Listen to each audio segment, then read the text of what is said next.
দেশের প্রার্থী। আপনারা তাকে আপনাদের সেবা করার সুযোগ তৈরি করে দেবেন। আপনারা আমাদেরকে আপনার সেবা করার সুযোগ তৈরি করে দিবেন।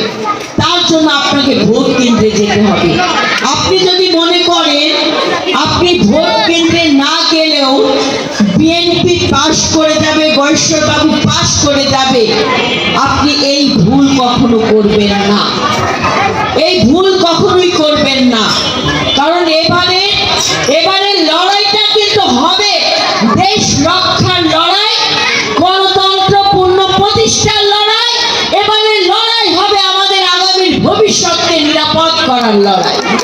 আমাদের আগামী যে সন্তানরা যারা আপনার মুখের দিকে তাকিয়ে আছে, যাদের ভবিষ্যৎ নিরাপদ করার জন্য আপনার একটা ভোট খুবই গুরুত্বপূর্ণ। আপনার সন্তানও বলবে ভবিষ্যতে বড় হয়ে হয়তো 4 বছর পর, 2 বছর পর আপনার সন্তান বলবে, মা তুমি সঠিক ব্যক্তিকে ভোট দিয়ে নির্বাচিত করে তাকে সংসদে পাঠিয়েছো, সে আমার ভবিষ্যৎ নিরাপদ করার জন্য সে কাজ করে যাচ্ছে। তখন আপনার সন্তানই আপনাকে বলবে। যদি বাবু গৈশ্বরচন্দ্র রায় ঠিকভাবে আপনার ইচ্ছা পূরণ করতে না পারে, যদি আপনাকে দেওয়া কমিটমেন্ট গুলো যদি দায়িত্বশীলতার জায়গা থেকে পালন করতে না পারে, 5 বছর পর আপনি আবার চেঞ্জ করবেন আপনার সিদ্ধান্ত? পারবেন না। আপনি তো আবার সিদ্ধান্ত চেঞ্জ করতে পারবেন। তাহলে আমাদেরকে সচেতন হতে হবে, আমাদেরকে ভোট কেন্দ্রে যেতে হবে। এবং এই কেরানীগঞ্জে গ্যাসের সমস্যা, সোয়ারেশ লাইনের সমস্যা, মাদকের সমস্যা, মন্দির সংস্কার করা লাগবে, মসজিদ সংস্কার করা লাগবে। আমাদের অনেক তরুণ প্রজন্ম যারা বেকার আছে তাদের কর্মসংস্থান আমাদের তৈরি করতে হবে। প্রত্যেকটি ঘরে ঘরে আমরা 1 জন 2 জন 3 জন করে উদ্যোক্তা তৈরি করে আমরা পুরো কেরানীগঞ্জকে আমরা কর্মসংস্থানের পথ তৈরি করে দেব। আমাদের সেই পরিকল্পনা আছে। তাই মা আপনাদেরকে বলবো, অনেক তো হলো, এখন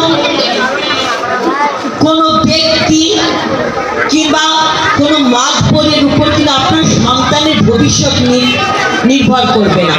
আপনার সন্তানের ভবিষ্যৎ নিরাপদ করতে হলে আপনি মা যেমন অগ্রণী ভূমিকা রাখবে, আপনার স্বামী তার বাবা হয়ে অগ্রণী ভূমিকা রাখতে হবে দেশটাকে গড়ার জন্য। তাই আমি আপনাদেরকে বলবো, জিয়া পরিবারের হাতেই বাংলাদেশ নিরাপদ। যার প্রথম স্লোগান, প্রথম বাংলাদেশ আমার, শেষ বাংলাদেশ, জীবন বাংলাদেশ আমার, মরণ বাংলাদেশ। যে নেত্রী স্লোগান দিয়েছিলেন দেশ বাঁচাও মানুষ বাঁচাও, এই দেশকে বাঁচানোর জন্য, মানুষকে বাঁচানোর জন্য তিনি মৃত্যুকে আলিঙ্গন করেছে, তাও আপোষ করে নাই ফ্যাসিবাদের সাথে। যে নেতা স্লোগান দিয়েছে দিল্লি নয়, পিন্ডি নয়, নয় অন্য কোন দেশ, সবার আগে বাংলাদেশ, এই বাংলাদেশটাকে আমাদেরকে ধারণ করতে হবে। সেই বাংলাদেশ জিয়া পরিবারের হাতে, তারেক রহমানের হাতে নিরাপদ। তাই আমি আপনাদেরকে বলবো, আপনারা আপনার গুরুত্বপূর্ণ ভোটটা প্রয়োগ করে বাংলাদেশের নেতা, আপমর জনগণের নেতা জনাব তারেক রহমানকে আপনার সেবা করার সুযোগ তৈরি করে দেবেন। মা বোনেরা, বিবেক দিয়ে এবারে নির্বাচনের ভোটের যুদ্ধে ধানের শীষকে আপনাদেরকে বিজয় করতে হবে, বিবেক দিয়ে। কারণ শুধু আবেগ দিয়ে নয়, বিবেক খাটাতে হবে আপনাদেরকে। আপনি যদি ঘুমায় থাকেন, আপনি যদি অলসতায় ভোট কেন্দ্রে না যান, ওইদিকে জান্নাতের টিকিটটা কিন্তু ঠিকই ভোট কেন্দ্রে তাদের ভোটারদেরকে নিয়ে যাবে। তখন কিন্তু আর একবার ভুল করলে সেই ভুল শুধরানো আর কোনো সুযোগ থাকবে না মা বোনেরা। তাই আমি বলবো, বাবু গৈশ্বরচন্দ্র রায় কি আপনাদের প্রার্থী না? দেখি আপনাদের প্রার্থী না? হাত তুলে বলেন তো আপনাদের প্রার্থী।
শাহিন চেয়ারম্যানের বিরুদ্ধে কিন্তু নিপুণ রায়চৌধুরী আওয়াজ তুলেছিল মাদকের বিরুদ্ধে। আমি আপনাদেরকে কথা দিয়ে যাচ্ছি, এই মাদকের অশুভ কাজে যদি আমার বিএনপির কোন নেতা কর্মী, সে যদি আমার অতি প্রিয়জন হয়, সেই হাত ভেঙে দিয়ে আমরা কেরানীগঞ্জকে মাদক মুক্ত করব, আমরা তরুণ প্রজন্মকে রক্ষা করব। আমি আমার হিন্দু সম্প্রদায়ের মা বোনদেরকে বলছি, আপনারা হলো বাংলাদেশের সকলে, মাথায় রাখবেন আপনাদের এই বাংলাদেশ যেখানে আপনার জন্মস্থান, সেখানেই আপনি মৃত্যুবরণ করবেন। সেই নিরাপত্তা, আপনার জীবনের নিরাপত্তা, এটা আমরা নিশ্চিত করব। মাটি ছেড়ে আপনাদেরকে কোথাও যেতে হবে না, ভিটে মাটি ছেড়ে আপনাদেরকে কোথাও যেতে হবে না। এই ভিটে মাটিতেই আপনি আপনার জীবন শুরু এবং শেষ করবেন, এটা আমরা কথা দিচ্ছি। নিরাপত্তা আপনাদের দায়িত্ব আমরা নিলাম, আমরা আমাদের কাঁধে আপনাদের দায়িত্ব নিয়েছি, আপনার অধিকারের দায়িত্ব আমাদের কাঁধে নিয়েছিলাম। সেই অধিকার আমরা প্রতিষ্ঠা করব আগামী ফেব্রুয়ারিতে, সেটা খুব সন্নিকটে। তাই ফেব্রুয়ারি 12 তারিখ সকলে দলে দলে পূজার উৎসব পালন করার মতো করে, ঈদের উৎসব পালন করার মতো করে সন্তানদেরকে সবাইকে সাথে নিয়ে আপনারা ভোট কেন্দ্রে যাবেন, ভোটটা দেবেন। ভোটের যে আনন্দ সন্তানকেও শেখাতে হবে, ভোটের যে আনন্দ, ভোট যে কত গুরুত্বপূর্ণ, এটা যে কত গুরু দায়িত্ব, সেটা আপনি আপনার সন্তানকে শেখাবেন না? তাহলে ওরা নৈতিকতা তৈরি হবে কিভাবে, ওদের ভিতরে দেশপ্রেম কিভাবে জাগ্রত হবে? তো মা হিসেবে, বাবা হিসেবে, মুরব্বী হিসেবে আপনার দায়িত্ব এবার ভোট কেন্দ্রে যে আমাদের তরুণ প্রজন্ম, আমাদের শিশু বাচ্চা সবাইকে অধিকার কি জিনিস, নাগরিক দায়িত্ব কি জিনিস, ভোট প্রয়োগের মাধ্যমে আপনারা সেটা শেখাবেন। সবাইকে অসংখ্য ধন্যবাদ।